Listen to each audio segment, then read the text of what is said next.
Welcome back for another week of Reddit Questions from Overwatch University, the most upvoted. You know the drill. Listen up.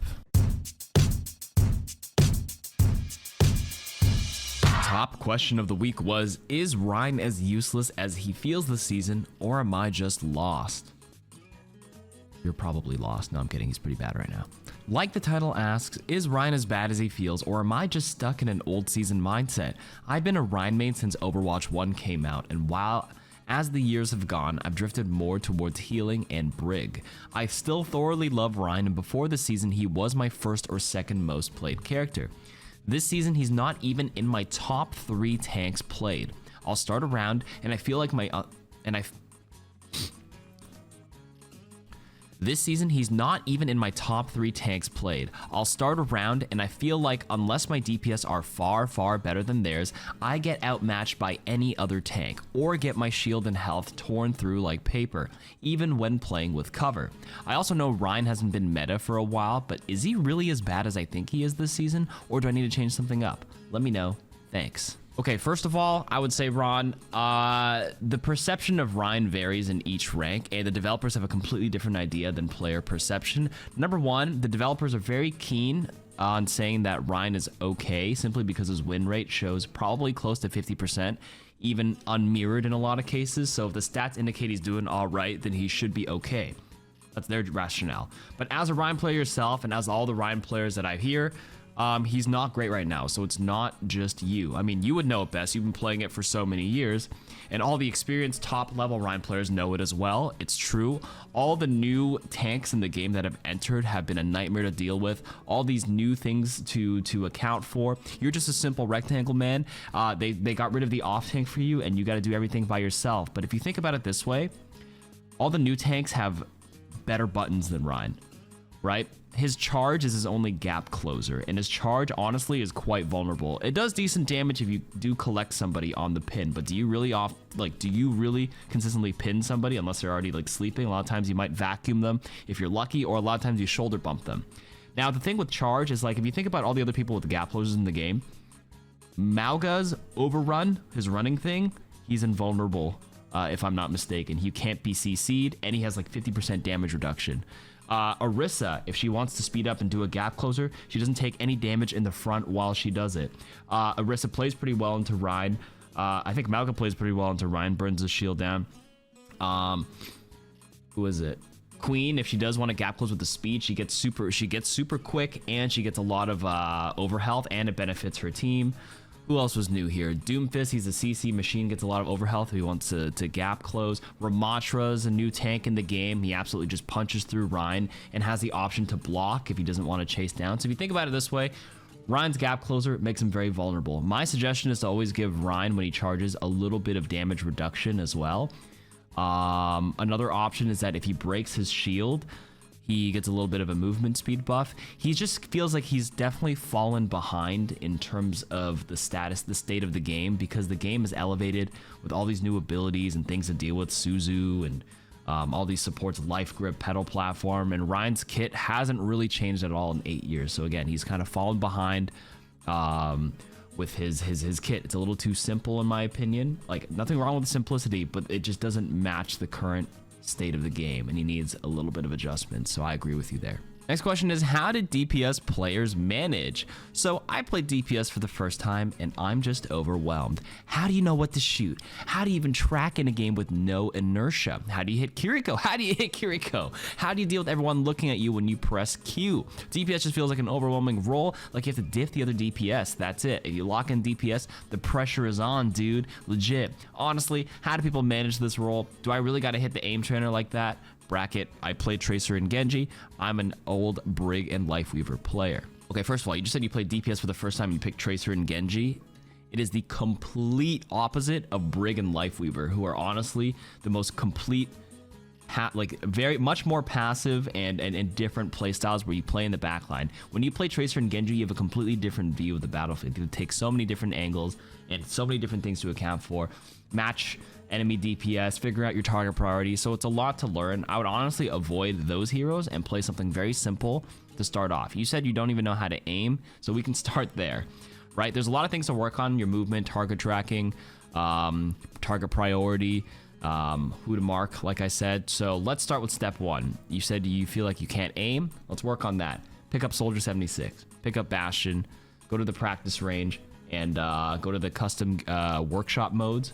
I think, was it VAXTA, VAXTA, is a code that you can import. That's a good starting aim trainer. Now, aim trainers are never the end-all be-all because there's a lot of elements of Overwatch to master, but that's one place to start. And you really got to take it one game at a time. That was your first game. You played two very hard heroes. Pick an easier hero that's just a lot more point-and-click adventure, and take it slow. Once you kind of feel a bit more comfortable with a hero like Soldier 76, then you got to figure out what's going to win us games. Where can I find a good angle to use my ultimate on? In a lot of cases, how do you know what to shoot? Really, as a DPS right now, when you start out, you can just shoot everything and apply the DPS passive, and that'll give you like a nice baseline value. I wouldn't even worry about who you're supposed to mark yet. Literally, shoot everything in sight, and that will start you out, and you iterate off of that. Okay, who's being there? Who's their win condition here? Who on their team is owning us? Is there Ashe owning us? Can I like Helix Rocketer and force her out of a bad position? Can I take a different angle here on Soldier and then visor their backline? That will come with time. You mentioned two parts here about tracking in the game and how to hit KarQ. That goes hand in hand with the aim, so we'll keep working on that. It feels overwhelming, yes, because you just played it for the first time. Do you have to diff the other DPS? Sometimes, but not always. Not always. Your win condition can be found in different ways, but sometimes marking the other DPS and diffing them can be a very good way to win, but it's not always the way to win. But take it one step at a time. You're rushing it. Does anyone else feel the ability to hard carry in all roles has been diminished in Season 9? Speaking as a current Diamond, I felt like I was able to hard carry previous seasons as a Diamond in all roles and had solid win rates across the board. This season, while I am squeezing by with a positive win rate, I really feel like it actually comes down to which team is a better overall unit. I've heard the saying that to carry in your current rank, you need to play a whole division ahead. For example, to get out of gold, you need to play or carry like a plat. Is this still true, or does anyone else feel like even a plat can't carry a gold game now? With the upped health pools, DPS can't secure easy picks and just roll the team fight. With the DPS passive, tanks can't take spaces easily or contest DPS without fear. As a support, no amount of heal botting will keep up the team, leaving little time to work in damage. This is probably why supports who can damage while healing, like Zen, Bap, Lucio, are outperforming. Even still, Zen and Lucio have low healing output, so mistakes from tank and DPS will be extremely amplified. This isn't a complaint post, just an observation that being really good at one hero or forcing an awkward team comp seems to be much greater headwind now. Yes, someone multiple divisions above will still wipe the enemy as an OTP, especially as a DPS, but a single division higher playing Rein probably isn't going to do anything but carry from what I can see. Am I wrong here, or does anyone else feel like Overwatch is going to be more team reliant than ever? Okay, you said you played all roles. You mentioned the part where it says, with the up pools, DPS can't secure easy picks and just roll the team fight. I disagree. That's the one role right now that is the easiest to carry with relative to the other roles. You kind of just said all of those pieces together don't feel like they carry at all, and it's all a team thing. I think DPSs can still put the game in their own hands with some very particular picks when put in the hands of a great player. Now, you're in Diamond, doesn't mean I'm saying you're bad, but like there are going to be some heroes that can be accentuated the more skilled you are. Like a Diamond Tracer, you have to play like a Master Tracer to get out of Diamond. Yeah, partially true, but I actually do think you can hard carry with a lot more hit scans, and that could work very well up until like a certain point in high ranks where I really do think Tracer shines over everybody else. That's just a personal opinion though. But I do feel like you're not wrong though in your assessment of the whole ability to hard carry in all roles is diminished, except DPS. Tanks for sure, their carry potential has gone down significantly. I would say the easiest to hard carry with as a tank are those off tanks that can really secure picks by themselves. Heroes like Zarya and Junker Queen feel like they can do it all in a lot of cases. Some other heroes do require a lot more team effort to contribute to a win. I would say it's a lot harder to hard carry conventionally as a Reinhardt or Winston, depending on what rank you are and how much complementary stuff you have. You certainly can still do it. It's just a lot harder at a baseline level. If we put everybody of equal skill, like an equal skill Winston versus an equal skill Junker Queen or an equal skill Zarya, there's a higher potential I always feel for like a Zarya to do more in a solo queue environment when compared to a Winston, for example. Anyways, I digress. I agree. I do think instead of hard carrying, you never, like, people assume you have to hard carry to climb up, and that was your assessment there. I wouldn't say hard carry, but you have to be doing enough and then +1, just a little bit more than enough each game, and that consistency over time should be able to rank you up. It might take you a little longer. Everyone has been knocked down a peg with this new rank reset, but don't feel discouraged if you were diamond previously and you're in plat right now. That just seems to be the average. Everyone's down to full division. Play your best. Get out of the mindset of being Steph Curry every game. You don't need that. Not every game needs one. In fact, you'll find a lot of people post screenshots where they played like prime Shaq and Kobe or prime Steph and Clay with crazy scoreboard stats, and they couldn't win the game because they didn't get the kills when it mattered, or sometimes it just wasn't in the cards. In a lot of cases, it's less about hard carrying and more about good, fundamental, consistent play, and over time, that should be able to rank you up. That's my take on it. And also the part about the team, yes and no. There are some heroes that can play on their own a bit, but yes, at the end of the day, playing a bit more as a team should be conducive to more wins. One thing to keep in mind is 5 people doing something weird or like a mess strategy together is better than 4 people doing it and then one person like you being like, I disagree with this play, I think it's a bad play, doing your own thing, then dying. That's going to be worse because your team's going to be in a 4v5 doing their shitty play versus a 5v5 if you just join them doing the shitty play. That has a higher chance of victory, of winning that team fight, if you just join them in that capacity, if that makes any sense. Is there any reason why you should stay in the team fight way far away from the next flashpoint after the previous one's been captured? When playing flashpoint maps, I find that both my teammates and the enemies stay to fight and even dump ultimates for space. That's virtually useless because the point of the game is nowhere near there. 90% of the time, I actually leave the fight when the next point is available and ping it so my teammates can follow. I've had my teammates tell me that it's my fault for leaving the team fight and abandoning them. In my perspective, isn't grouping as a team and just going to the next point the best thing to do? Even if everyone stays in the fight and wins, the enemies will spawn close to the point while we still have to walk there after the fight. So it's not like we get a great upper hand at the next point if we win. Sometimes my teammates will kill someone on the other side of the world while I'm getting to the point, and by the time I get there, that person's almost there as well. I know that the general player should just follow whatever the team is doing, but objectively, what's the right move?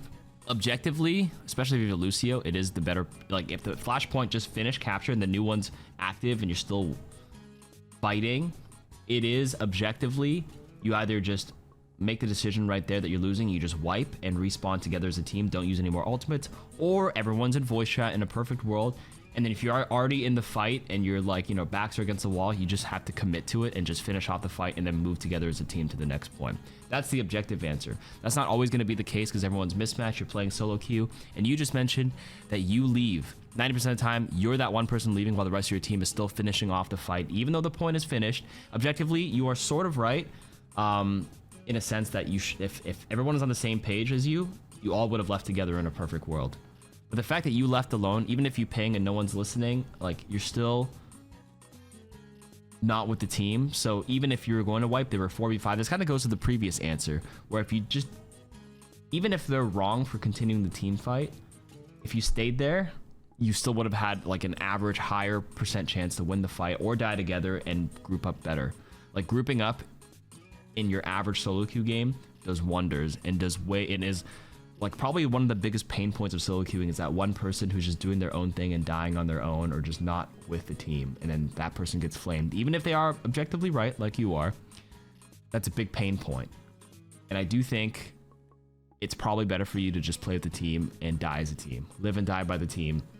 And if you do lose, don't blame, be like, I knew we all should have done that. No, you're going to lose anyways because you split with them 4v5, but it's better that you lost together.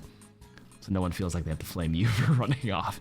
And it's a good learning point on like, if you can make the call, you're cognizant enough to be like, whoa, like it's okay to lose. If you make the call, we'll fight together, but don't use any ultimates and make them burn some stuff. And that's a good trade at the end of the day. Does that make sense? Okay, how to beat Zarya in the metal ranks. I've heard Zarya is average at the highest elo, but I feel like she's dominating in the metal ranks. From my understanding, there are 2 ways to fight a Zarya. I'm gonna pause you there. I think people thought Zarya was average in the highest elo in the previous patch, but since this hotfix patch where they buffed Zarya's beam damage, I personally would bump her up to like B+ or honestly A tier, and she's actually being run a lot in the OWCS right now on that current patch. By the time this video comes out, or by the time you watch this, there might be that mid-season patch already, so things may change. But literally, as of this post, which was 5 days ago on March 11th. Zarya is actually very good. Zarya is blah, blah, blah. Zarya is dominating, so how do you beat her? Do you completely ignore her, full dive, and kill all her teammates before taking Zarya, or fully commit to the Zarya, use all your resources to blow her up, and then deal with the rest without cooldowns? There's a lack of team coordination in the middle ranks, so getting the team to commit to one of these has been challenging the last few weeks with her buff. I'm not sure the best way to take her on is. My heroes are Tank, Gold 1, Junker Queen Sigma, or DPS Gold 1, Ashe, Cast, Tracer, Soldier, Sojourn, Support, Diamond 3, Bap, Kiri, Ana. Okay, the takeaway point for Zarya, she's an interesting one, is that you have to bait bubbles or count the bubbles. That is like the core fundamental of playing around as Zarya. Count the bubbles. The first one has to be baited by some sort of resources. And by resources, I mean you have to apply pressure to the enemy, and your resources could be cooldowns or attention in some way or another. If you are just letting the Zarya walk all over you and she doesn't have to burn bubbles, or she just uses it for herself and gets infinite energy, that's bad. So what you're supposed to do is you see anybody out of position, you pressure them, and maybe the Zarya panics and like bubbles a teammate. It's like, oh shit, you're about to die. That's one way to bait it out. The other is to shoot the Zarya herself enough to force her to use the bubble out of panic. And once one bubble is gone, that's when the second one, you have to pressure her again as soon as it goes down. And that's the one you shoot as a team, or shoot somebody else on her team to force that second one out. Then you go all in. You have like a 5 to 8, or like an 8-second window before a new bubble comes out. Well, if she spaces them out, they'll come up a little shorter, but you always know as long as you get one out, she's going to be like staggering the next one and then waiting for one charge. She'll never have 2 back-to-backs as long as you get one out. And it's always about pressure, and more pressure. That's the secret. Another answer for Zarya is to play out of her effective range. She is only good up until where her beam lands, and if you're farther than that, the onus is on her to land those long range secondary fire shots that are arguably very hard to land consistently past a certain distance. She may land 1 or 2 on you, but like if you're far enough, like she's not going to land those consistently enough because you can see them. They have a slow projectile time or travel time, and you can move out of the way. So you outrange her and you force her to use bubbles by committing resources and pressuring her or her team. That is the answer. Do not just let it happen. Now the other argument is like, do I shoot the bubbles? I would say in the highest ranks, good Zaryas are going to get energy anyways. So a lot of teams just end up shooting the bubble regardless because target fire is a little better, and they just focus fire it and try to burn the bubble as soon as possible, especially the second bubble. A lot of high elo players will call out bubble first, bubble baited, or like the bubble's used, she's out of bubbles, and then that's like the go button for a lot of people. But that's not always the case in metal ranks. People will just shoot random chip damage to the bubble, and that could lead into trouble. But the thing is, not everyone will be on the same page. So the general mindset here: first bubble, try not to shoot. Second or onwards, you can try to shoot it. That's fine. She's gonna get energy anyways. Next question. Tank counterswap is out of control. New tank here. I just started learning tank yesterday and quickly realized I'll have to learn 3 or 4 tanks in all the matchups if I want to stand a chance.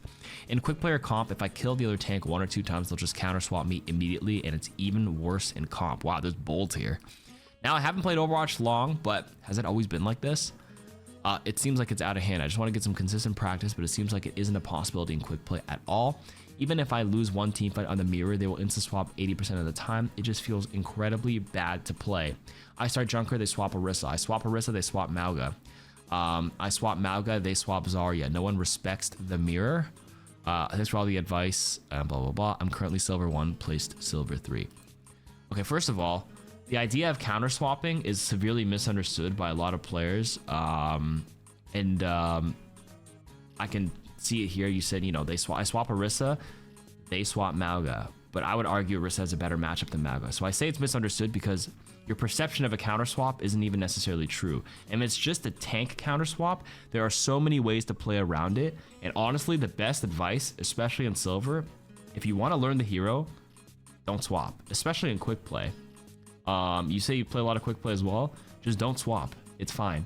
Learning to play your bad matchups to understand the weaknesses of your characters can actually help you develop a lot of knowledge about the game and your character and how to play around bad matchups. You don't always have to hit the fail-safe button of swapping to a counter, and a lot of times that counter isn't even correct in your perception. I don't actually agree with some of the counters there, and some of these are just like very minor inconveniences. They aren't even counters.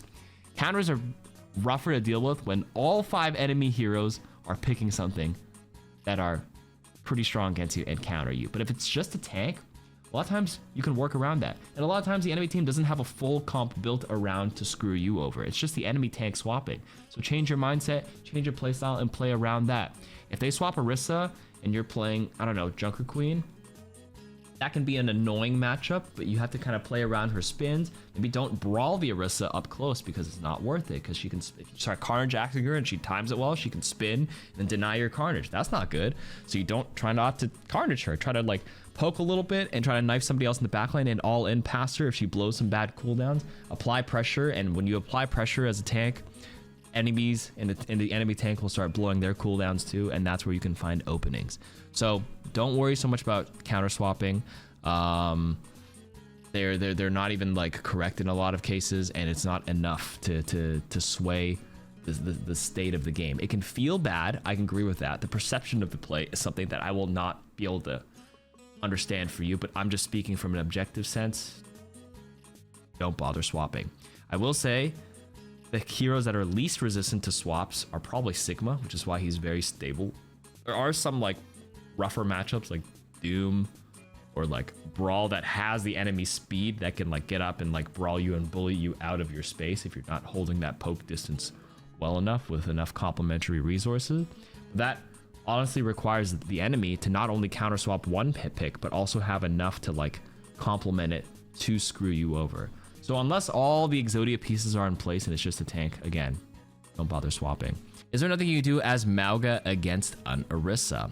Ever since the recent patch, Orisa cannot be critted during her Fortify. That's only against Mauga, you mean. She never could be critted or headshot during Fortify, but Mauga's burn did used to work.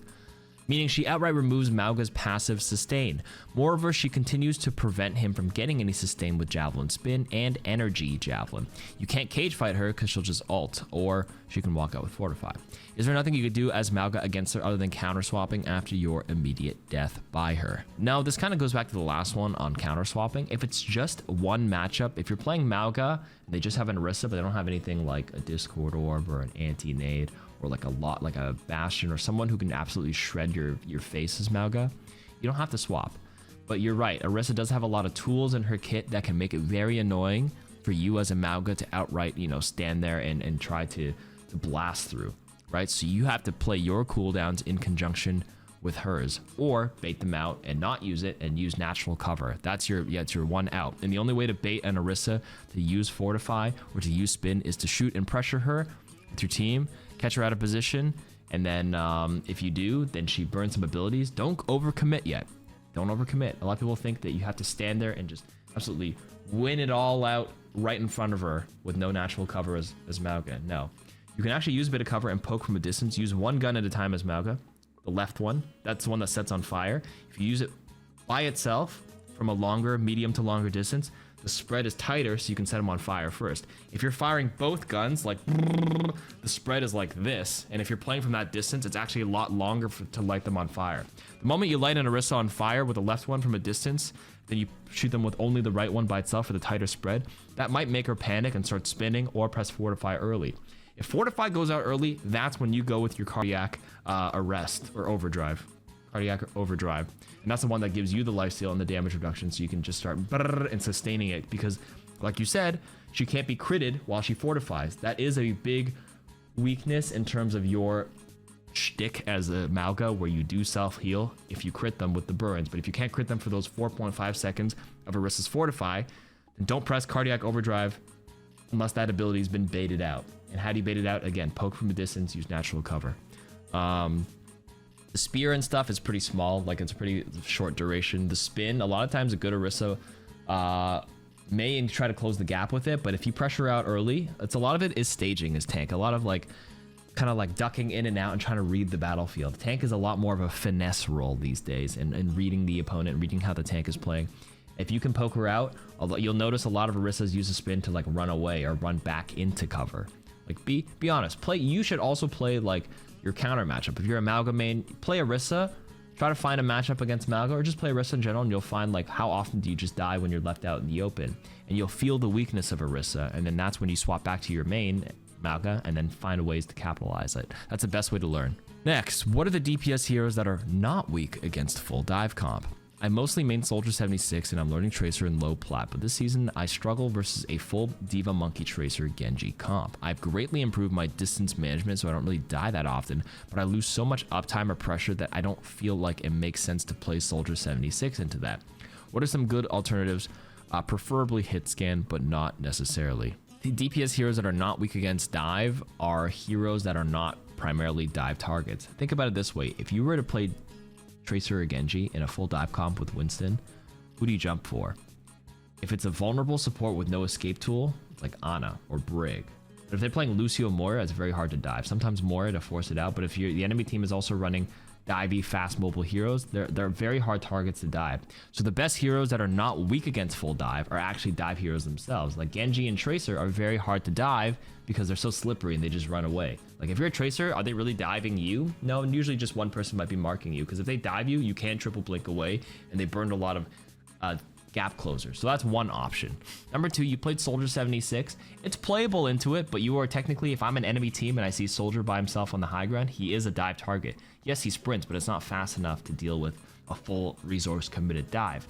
So the best way to actually beat dive is to A, counter dive with like your own slippery heroes, or B, if you are intent on playing Soldier or Ashe or any hit skin because you prefer a hit skin, you have to pressure them before they dive. So what the terminology a lot of people like to use now is staging, which is a good term. I like it, so I'll use it here. And staging is basically kind of taking as much space as you can, like trying to see how much space the enemy team is giving, so you don't have to burn a cooldown to close that distance. So for example, if you're playing Ilios Ruins as a Winston and I'm on the other end, you know how the point dips down and a Widowmaker might be up here? Staging is trying to like build some presence as your Winston to get a little closer, so you're one dive away from this Widowmaker. You can jump one time. If you're pressured, if you're a Winston on Ilios Ruins on this end, the Widow's here, and I want to get a little closer, but I get shot in the head by somebody, by hit scan, now I'm no longer able to stage. I might burn a bubble early because I'm like, oh shit, I just got hit. So poking dive heroes out of their staging phase is the best way to slow down dive and to beat it if you're intent on playing, you know, hit Ashe or hit scans like Soldier against it. You have to shoot as many enemies as you can as they get a little closer, as they stage. Does that make sense? Pressure them. You have to use some resources. Don't be afraid to chuck a cross-map Helix as Soldier. If you land one of them on any squisher, even the Winston, he's just like, oh shit, maybe I can't jump that far.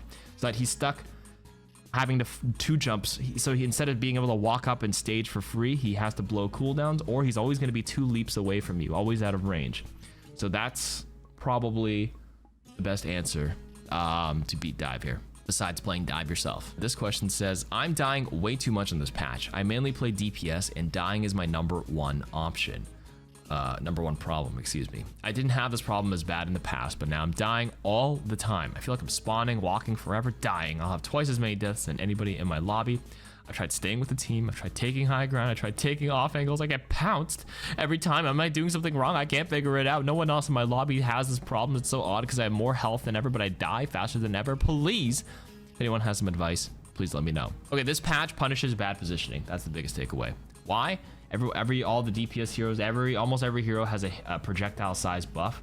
Even though all the health is increased, everybody's bullet sizes and ability sizes that have a travel time got bigger, so you get blasted a lot faster, and the DPS passive is quite punishing because it crushes the healing and your supports can't top you off. So in the old patch, you didn't die as much because your supports were very heal creep, so they were able to pocket and use all the resources to keep a lot of people up because healing was very, very good, and they were able to fix your bad habits of standing out in the open. Even if you were in a bad spot, you know, you were able to get pumped by BAP in the back and pumped by Kiriko and Suzu, and you just get all the resources. Because the DPS passive cuts a lot of the healing by 20%, you know, if you take any sort of bit of chip damage on the way up, let's say you're 250 health now, which is more than before, but because you were not using natural cover, you took some chip damage, you wait for some healing, but the healing isn't as quick, so you're actually still at 200 HP. You're in a lower HP threshold, and you still stand out in the open, and you just get punished. You're getting deaths. Your deaths are being doubled this patch. You're just simply not using natural cover more. You have to play cover to cover in a lot of ways and find openings. If you see all 5 of them have their attention on you, then you're in trouble because you're out in the open and you're dead. A lot of it is also timing, especially if you said you're taking off angles. Are you just taking off angles and showing yourself right away when nobody else in your team is taking space? Then yes, all 5 of them can still turn around on an off angle and kill you. So it's A, cover, B, timing, C, you can't rely on your supports as much because the healing is a lot less this season. So play it smart a little bit more. Play it a little bit smarter, a little bit safer, time it, and be patient because you are just getting, if you're doubling your deaths, it is a positional diff. Is being a flex stopping me from ranking up? I consider myself very flexible in this game. I can play most heroes at a serviceable level and swap accordingly if it's not working or if the team needs it. Some heroes are obviously better and some heroes are left in the dust as I don't even want to try because I know I'm not good at them, but I would say I enjoy playing about 80% of the roster somehow. I also queue all 3 roles so they get shuffled around quite a lot, but I just do enjoy playing something different almost every game. But am I setting myself back doing this? I am high gold mid plat on my roles and I've been stuck there for a while, and I feel like the reason is I kind of have to readjust my aim and mechanics or whatever each game since I play something different each time. I'm not really sure, but I just know I enjoy playing this, but I'd also like to rank up, so some good advice would help. Thanks. Okay, number 1, I always tell people to play this game to have fun and enjoy it. If you're enjoying flexing, you can continue flexing, but now it seems like your goal is shifting from flexing to trying to climb up. And to be completely honest with you, it's sort of true. I wouldn't say it's stopping you from ranking up because being flexible teaches you different aspects of the game from different perspectives from different heroes. So you understand the matches a little bit better, where certain heroes like to position because you play all those heroes. But it's sort of true. A lot of good players kind of focus on 2 or 3 heroes at a time. Even 3 is a lot. A lot of people one trick and they still learn new things in matchups when they play that one hero. Maybe 2 heroes in one role for a certain period of time to really nail it down, because you might be spreading yourself too thin, because by the time you learn a little thing about this one hero and you play so many other heroes, by the time you play that hero again, some of that knowledge might be gone from that specific hero. So I would advise, if your goal right now is to rank up, lower your output here. Focus on 2 heroes and practice. One role, literally one role. And then swap it over to your next role, and then swap it over to your 3rd role if you still like playing all 3 roles. But if your goal is to continue to have fun, then just do as you're doing. Play mystery heroes, but also do what you're doing, because why do we all play video games? Have fun. And if you're having fun, you're having fun. But you might have fun ranking up, so focus up, lock it in, play 2 heroes, and figure it out from there. That's my advice. Okay, and that is it for this week's Reddit questions. I appreciate you all. And see you next week. Bye.